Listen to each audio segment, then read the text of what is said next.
Greetings, everyone. This is Rock and Roll Spot Connection with the Weekly Comic Book Roundup. We're about halfway through, so let's just keep on trekking. Kick things off. We've got Ant-Man #1. So this is a miniseries celebrating the 60th anniversary of Ant-Man. Each issue will, or at least each issue will focus on a different Ant-Man. The first three focusing on Hank Pym, Eric O'Grady, and Scott Lang, and then the fourth one focusing on the Ant-Man of the future. So, speaking of which, he's kind of our narrative our narrator, so to speak. In the far-flung future, he travels through time and ends up in the past, in the early days of Hank Pym's tenure as Ant-Man. Apparently, Ant-Man has been taken prisoner by the antagonists, bunch of his villains. But it begins with Hank and Jan at watching the Submariner versus the Fantastic Four. Teenage Eric O'Grady is sitting a few rows back behind them and chucking popcorn at Hank. Hank goes out into the lobby, dons the Ant-Man getup, and basically gets a whole bunch of ants to get into O'Grady's popcorn. And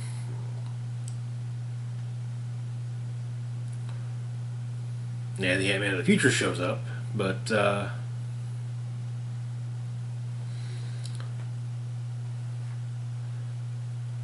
as he leaves, Hank goes to find him, but is attacked by the window, a phony window washer he dealt with in Tales to Astonish #41. But he's probably taken prisoner by some handful of other villains. Trago, man with the magic trumpet. Elias Weems, the Time Master. And they've all been brought together by none other than Gerald Marsh, the Protector. He had a protection racket going. But Trago uses his trumpet on Hank back at the theater. Hank's been gone a while, and suddenly the ants start showing up and misspell help, but in front of Jan, but she gets the idea. So she and the winged ant that Hank usually flies on go to find Hank. They end up coming upon a thief about to break into an apartment. Thief turns out to be none other than Scott Lang.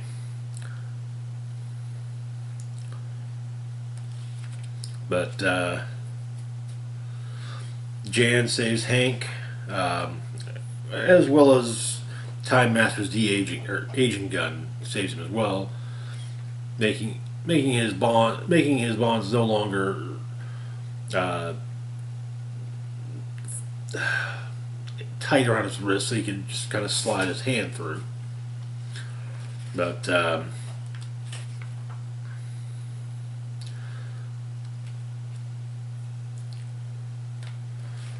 after making sure turning over the antagonists to the police, the Ant-Man of the future shows up and returns to the future with Hank.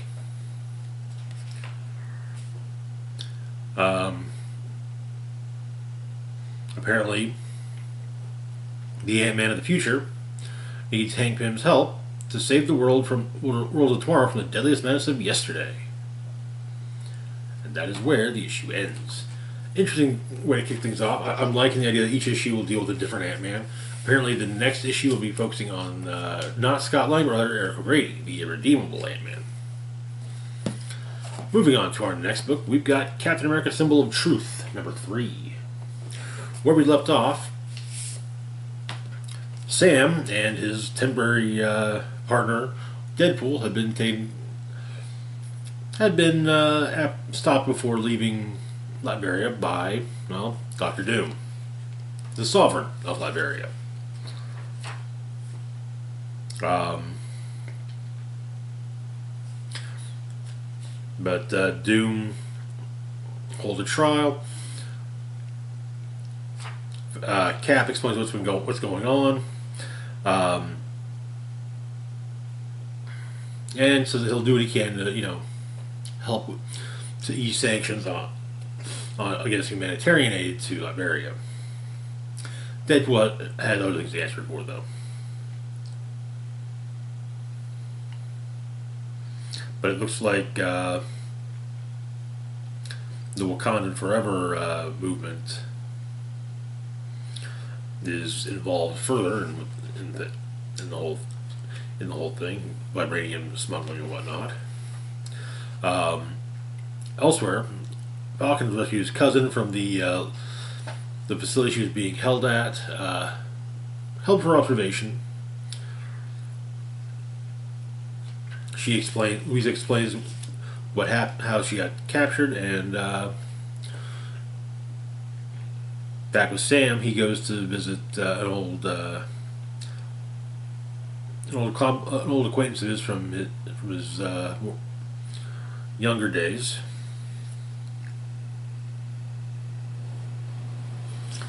Apparently, the Wakandan Forever movement has made its way to Sing Sing.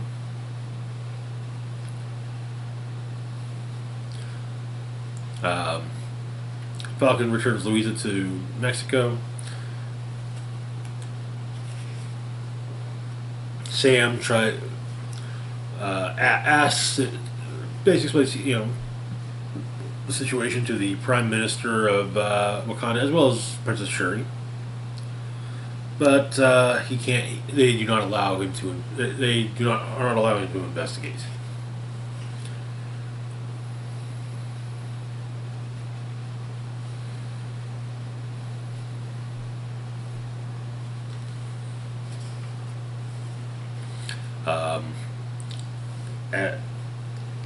But Sam then goes to look into the Wakanda Forever movement, applying for a visa,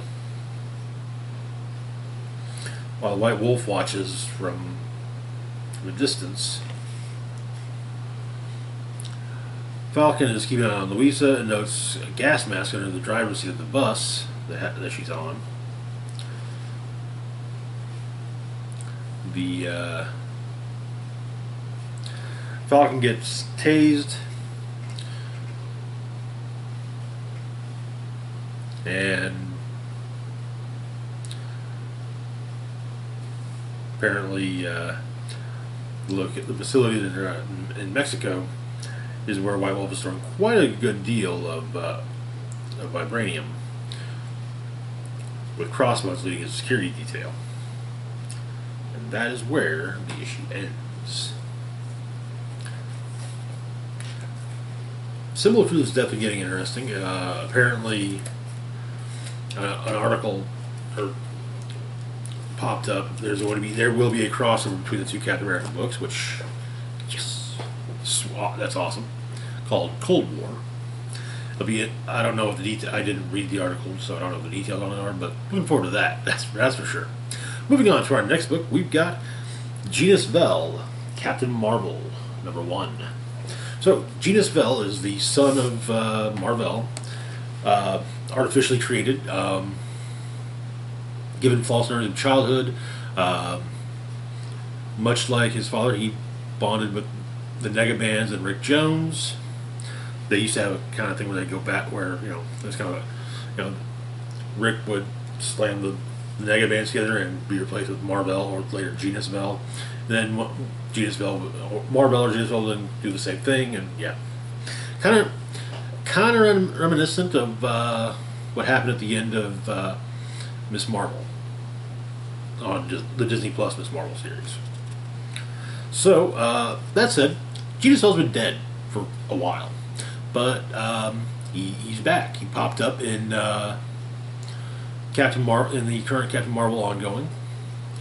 Then I believe early on in the Silver Surfer Rebirth miniseries. He popped up as well. So, Genis is on Halva Center.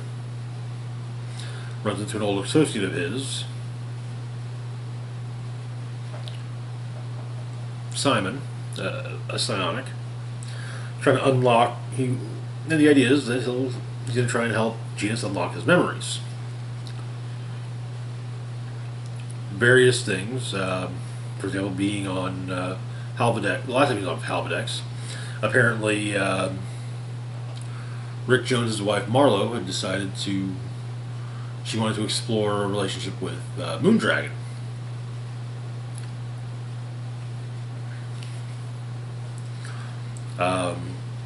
But something fell off, and so Rick wanted to make sure she was okay, and well, Genis didn't exactly like the idea and was not too. And while he played along, he didn't sugarcoat the fact that yes, they were basically trying to spy on Marlo and Moondragon. Back on Earth, Rick Jones is walking about, saves a kid from being crushed by an air conditioner, and then goes to talk to Tony Stark. They're able to.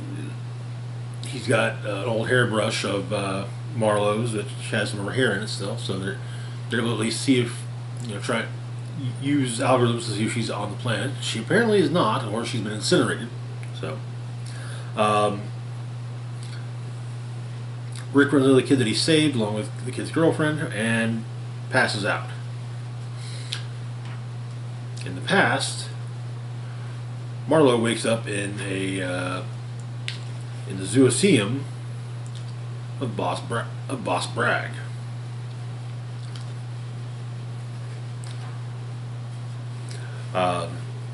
Moondragon and Genis run into one another. Marlo's and Genis saves Marlo and releases all the other inhabitants of the Zooseum.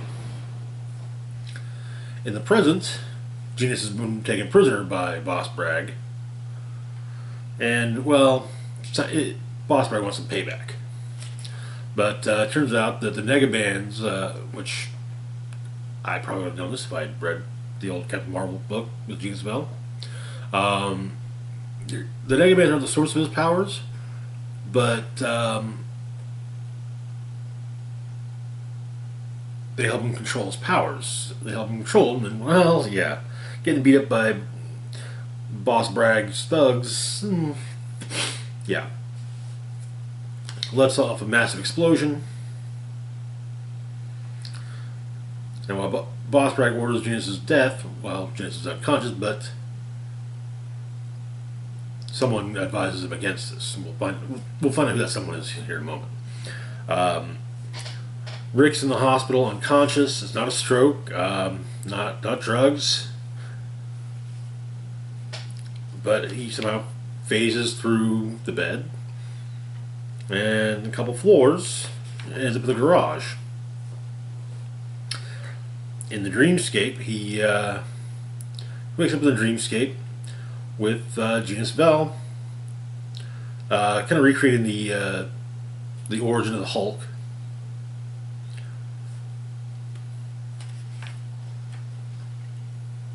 But Genis needs him to find the Negabands. But a scientist runs out and gets Rick away from the Jeep. Doesn't leave before the bomb goes off. And just as Genis Vell explodes in the Jeep. But Rick's able to get a ride to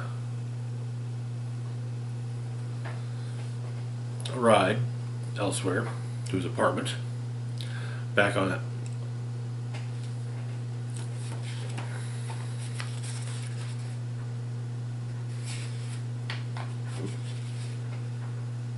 Back on Halva Center. Turns out that Boss Bragg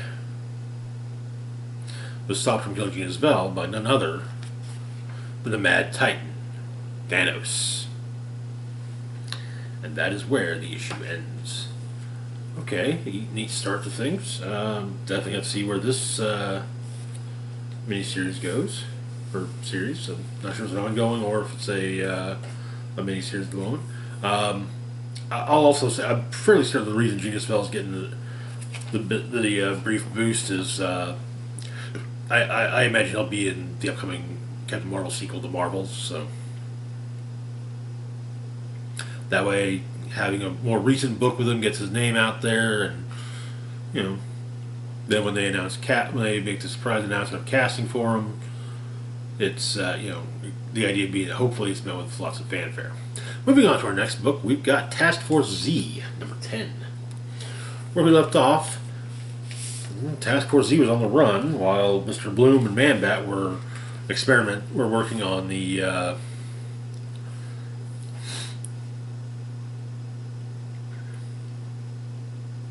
taking control of the various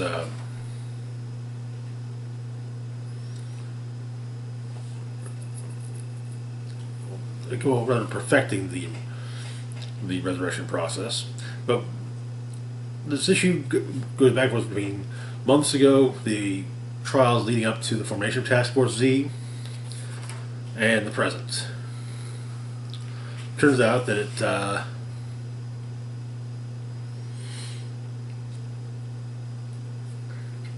Bane is likely the late son of head of Powers Industries, but he goes to but Bloom goes to Task Force Z headquarters to seemingly, it looks like, get some genetic material, some hair, maybe perhaps from Jason.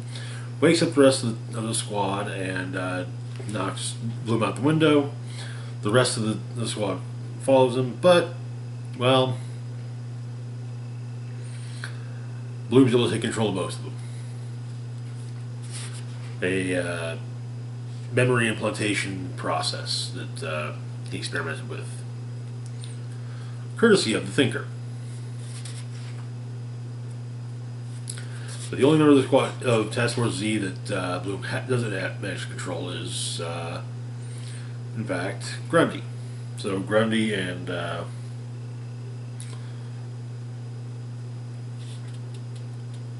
Jason Todd deal with Bloom and the rest of Task Force Z.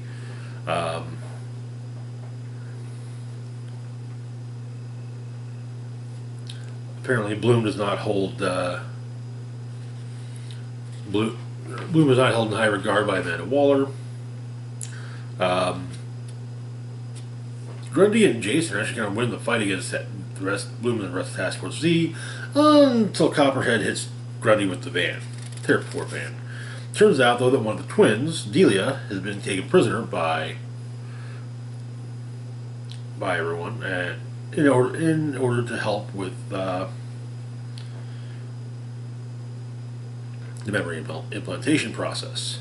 Apparently, though, their Bane is now the former hero known as Gotham, but Bane-sized. And that is where the issue ends. The idea seemingly is that the Bane that's been running around Task Force Z is in fact, or has been Gotham the entire time. Especially since Bane was revealed to have not been in Arkham when Scarecrow's attack went off on A-Day.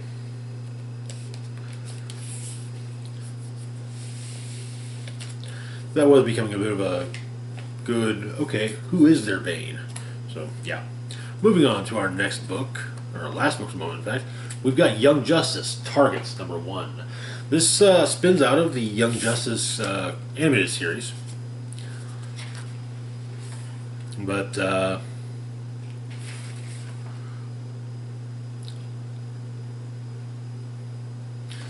Queen Perdita is going to be coming into Star City, and suggests that perhaps Young Justice should be somewhat involved in her return.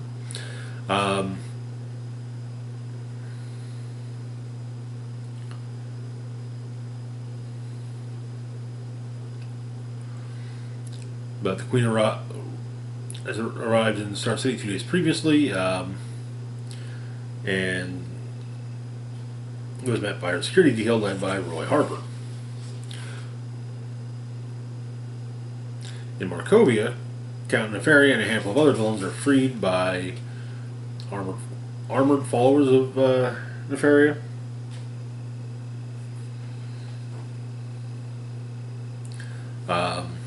But Perdita checks out Star Labs. They want to put a location in her home country, and so she figured maybe I'll take a look. Apparently, her and one of the scientists have similar tastes in fashion. Two of the scientists' colleagues are in fact Oliver Queen and Dinah Lance. Count Vertigo's people attack. Turns out one of the bodyguards is in fact Clayface. Of course, all he's got a bow hidden on him.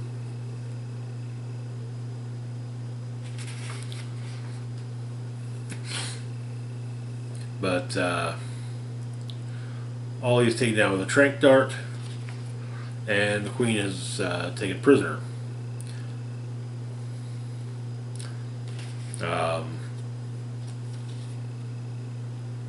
With her security details say that they will get her back. We have a flashback story focusing on Roy.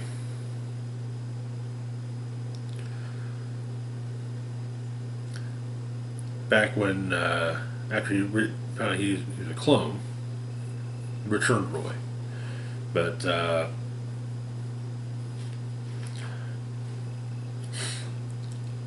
Queen Perdita's father was targeted by an assassination.